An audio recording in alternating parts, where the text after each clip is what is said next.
Okay, guys, let's get into the stock market technical analysis. We've got the Fed coming out today, so that's obviously going to move markets. We'll talk through that. We'll look through some of these charts, figure out if there's any trade ideas.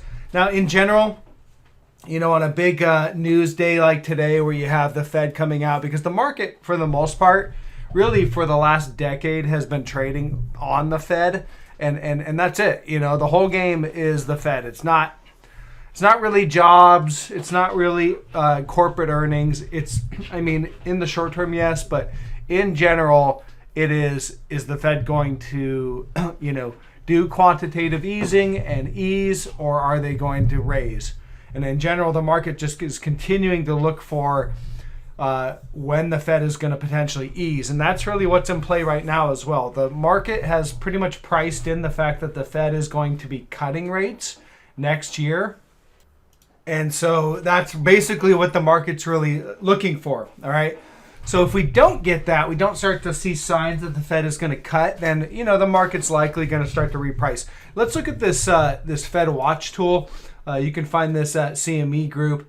This kind of shows the Fed futures and really what the market's expecting. If I click on, December 13th, basically for today, it's pretty much 98%. It's all but guaranteed that the Fed is going to do nothing. They're not going to cut. They're not going to hike. And so that's pretty much priced in. For the most part, the Fed just does exactly what the market's expecting. So at least this Fed does. So that is where I would anticipate, that's what I would anticipate.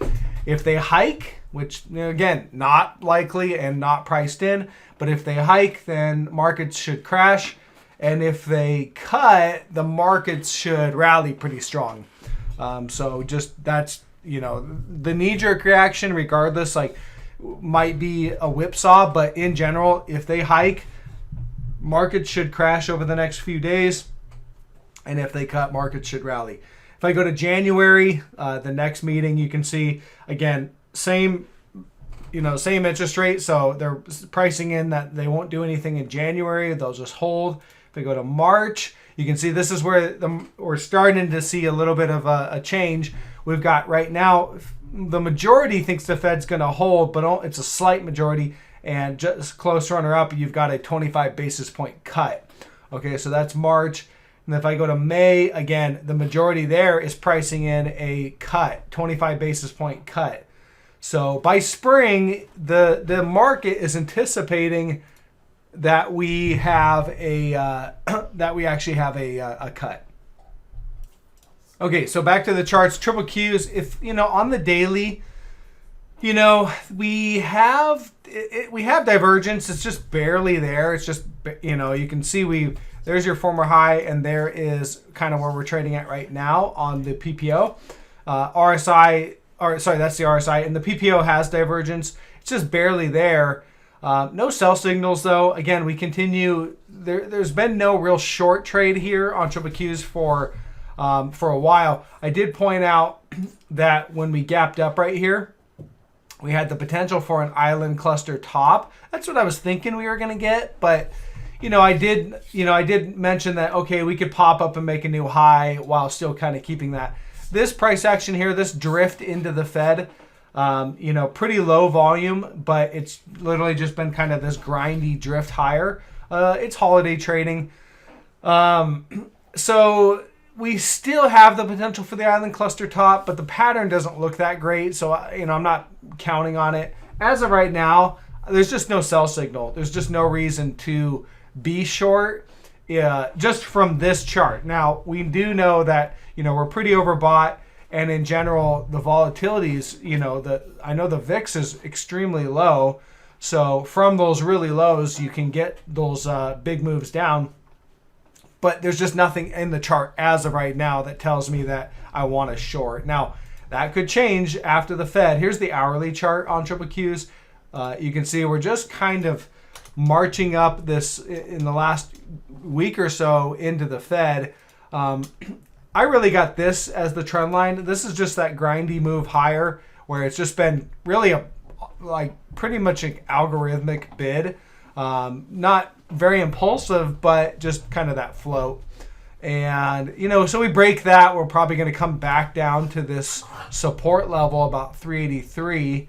And then obviously you break into there. You've got a gap to fill. So we'll look for levels below. But in the short term, this would be the trend line that I'm looking at on the hourly chart. A break of that would set us up for a move down. I don't see any negative divergence on the hourly telling me that we're going to break. So it's, you know, it's just, I'm not looking to really take a position into the Fed. I'll really want to just see how that kind of comes out and evaluate afterwards. And just looking at the SPY real quick, because it pretty much has the same look. You've got that divergence just barely there on the RSI, and it is there on the PPO, making a new high, but it's just barely there, and it's not confirmed. So in general, it's just not a signal that I'm going to put too much weighting into right here and now. The SPY, you got this potential trend line coming off the lows here, so you could watch that on the daily chart. And that is it. You know, the all-time highs are right up here. About, you know, the SPY's still under the all-time highs a decent amount. The triple Q is still under it slightly. Again, the triple Qs is heavily weighted to basically towards Apple and Microsoft. So let's take a look. Here's Apple. Apple's divergence is a little bit more, it's a little cleaner on the daily chart. You can see there is negative divergence on the RSI, and there it is on the PPO. So we're kind of making new highs. But again, this is just really light, thin volume trading action into the Fed. So these thin volume moves are not confirmation, not market confirmation. You know, to see, you know, you see a big volume spike and in a strong impulsive move, that would kind of help confirm that this is going higher. To me, this just looks like kind of thin volume trading into the Fed and holiday trading. And, you know, you can pretty much go the other way really easily when the volume's so light. Flipping back to the Qs, and I threw the volume back on, but you can see here that as the market's been drifting higher, there's your volume. Volume is kind of making, you know, less and less basically. So we're drifting higher in price while volume's going down. That's volume divergence. It just indicates that there's less and less participation. And that would make sense because we have a Fed meeting coming up. Institutions aren't going to be laying on heavy positions right ahead of the Fed. They like to wait till after. Okay, let's flip over to interest rates. TNX, 10-year Treasury yield. We are continuing to trend lower. And again, that's why the market has continued to trend higher. Everything's based on what the Fed's going to do in the interest rates. There's your downward move in the 10-year. No indication of a trend reversal, really.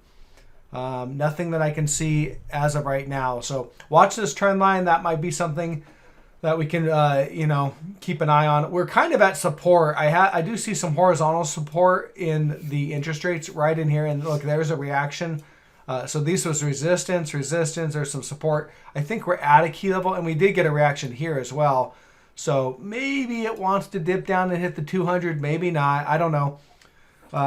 But this is an area of support, all right, the 200 and this horizontal support. So you bounce off of this and start to break this trend line and start to head higher, then that should put pressure on the market. So keep an eye out for that. As of right now, I don't see any indication that that is going to happen. So yeah, a couple little trade ideas that I pointed out, give you guys an update on that. UPS, again, this one looks like a great short. You've got, look at this support right in here. It's about 154.90, 155. There's another distinct reaction there. There's another reaction. Then it gets a little choppy, but in general still held as resistance. And this is where we're at. We've been here. I've started talking about this one. I think right about here on the 23rd, we were getting really close. So you know, a couple weeks now, but it really has been just trading right at that level. All right, very narrow range, and we're still at that level below it again. So I think we're at resistance. It looks like this is resistance, and we should, I think we're going to roll over here. We have negative divergence on the daily, just barely on the RSI. Nothing, and it is, well, sorry, it's not really there on the PPO.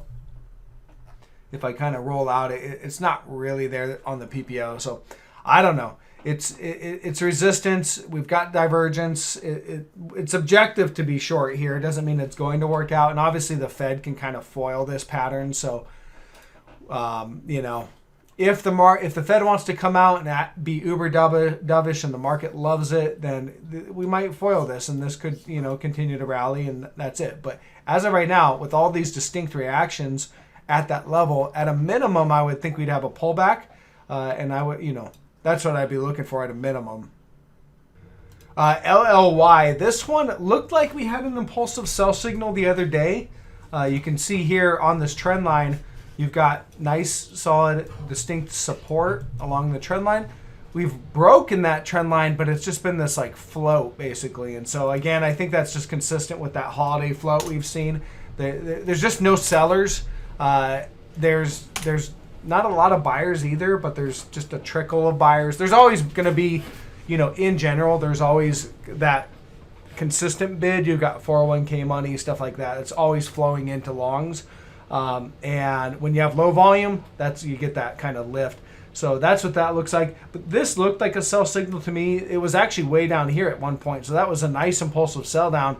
The buyer stepped in towards the middle of the day, bid it back up, and we've seen no follow through. So yeah, it's not as clean of a sell signal as it was intraday back a couple days ago. And again, that's, you know, I point these things out when we're looking, you know, when I see something, I point it out, and obviously it doesn't mean that it's going to remain that way. And if the buyers step in midday, you know, you have to evaluate that. So that's as of right now, it's not as clean of a sell signal. All right, we need to see a nice solid rejection and close, and then even better if you get follow through the next day. Until then, it's just not clean enough for me to say that I'm, you know, very confident in it. So we could recover and, you know, go on. So that's it on that one. It does have big negative divergence, so I think we'll get that rejection. But, you know, maybe it'll come after the Fed. We just have to wait and see it. Gold. Okay, so we'll look at, this is the gold miners GDX. We have a potential uptrend, but again, it's only potential. You've got support, and we don't have a third reaction. So maybe we come down and put in that third reaction. Okay, that's what I'd want to see to help confirm that as an upward price channel. Until I see that, I'm not going to put a whole lot of faith in that. So I don't see much there in GDX. Newmont's a little more interesting. If I look at Newmont, this one, you've got this bullish falling wedge pattern, and really you look at all the reactions up here at resistance of that former pattern. There's another. Okay, big impulsive breakout candle right there. So breakout, and to me it looks like we're back testing. So I talked about this a couple days ago. Send it to the private member group. Guys, if you're interested, feel free to join up. Link in the description below for that private member group. But I said, well, look, we're close to support. It could go down a little more, but it's close. And in general, nothing's really changed from that comment, from that post. We're basically at support now. It looks like this is where you'd want to be buying at, all right? It's objective, at least, to be buying here at support. We also have bullish divergence. We're coming off a divergent low. So there, right, if I clean this up, you can see here, this low right here was a divergent low, all right? We then rallied. We broke out of this bullish falling wedge pattern, and we're back testing. So to me, if you look at the widest part of the wedge, the measured target usually on these things is the widest part of the wedge, which is about that. Take that to the point of the breakout, which is here, and that's a projected target up around $49 or so, somewhere right in there. So to me, it looks like we're going to, bounce off the support and continue on to that projected target. That would be that's the trade setup, and it's objective to go long right here. Okay. So I like that as a long trade for about a 28% gain. And, if the Fed is going to be cutting rates, falling interest rates historically is good for gold. Okay, whether that's, because the dollar's going down or because the economy is moving lower and they're cutting rates to ease, and gold's catching a safety bid. In general, falling interest rates is bullish for gold, should be bullish for the miners. This is the largest miner, so if this one goes up, it's likely going to continue to give a bid to the rest of the miners. I don't see the same kind of setup in all the miners, but this one is probably the cleanest looking chart. Again, taking something right ahead of the Fed, definitely a higher risk trade. So maybe you want to wait till after the Fed. But that is what I see as of right now. Taking a look at the VIX here, one thing that, I don't trade the VIX a whole lot. Typically what I want to see is a setup and sell signals in the broad indices. And then I can add it, then I'll take a small slice of the VIX, kind of icing on top. But the VIX, when I look at this one, if I roll out, in recent years, the lows that the VIX has really gotten is about this 11.75. You can go a little lower down to about 10, but lots of reactions around this kind of range here. You can see there's another one, maybe brief spikes through it, but just lots of reactions right there. And if I roll out and kind of see where we're at now, you can see that we are basically, we're almost there, maybe a little bit more, but we're very close. Okay, so post-Fed, we might get down to that kind of range where typically that's been the lows in the VIX, and we're seeing big moves or spikes off of that. Okay, so if I, even if I kind of go back and look at this past range, going back to 2018, you get down there and then you rally up 60%. These little spikes here there's one that's a big one, 150%. These moves down to this level are followed by pretty good sized spikes. There's a couple more, rally up 90%. There's another one, 100%. So followed by relatively big spikes. This must be COVID right here, but so, just something to kind of keep an eye on. Nothing that I'm taking a position on ahead of the Fed, but definitely something to kind of keep on watch. We start to see the VIX start to rise, then it will, again, it's just another indicator that'll tell us that, hey, maybe we want to be on the lookout for a sell signal. As of right now, I don't see it, guys. I don't see a sell signal in the broad markets. I don't see a reason to be short. We haven't been short for, at least on the broad markets for quite a while now, a couple weeks basically. And there has been no real reason to be short. So we'll see what comes out after the Fed. That's all I got. I'm going to get the video out there, and I'll just keep looking for trade ideas. I have a feeling we're going to get some things starting to trigger after the Fed comes out. We'll probably start to see some more actionable trades that start to trigger and sell signals, and the post will probably get a lot more active.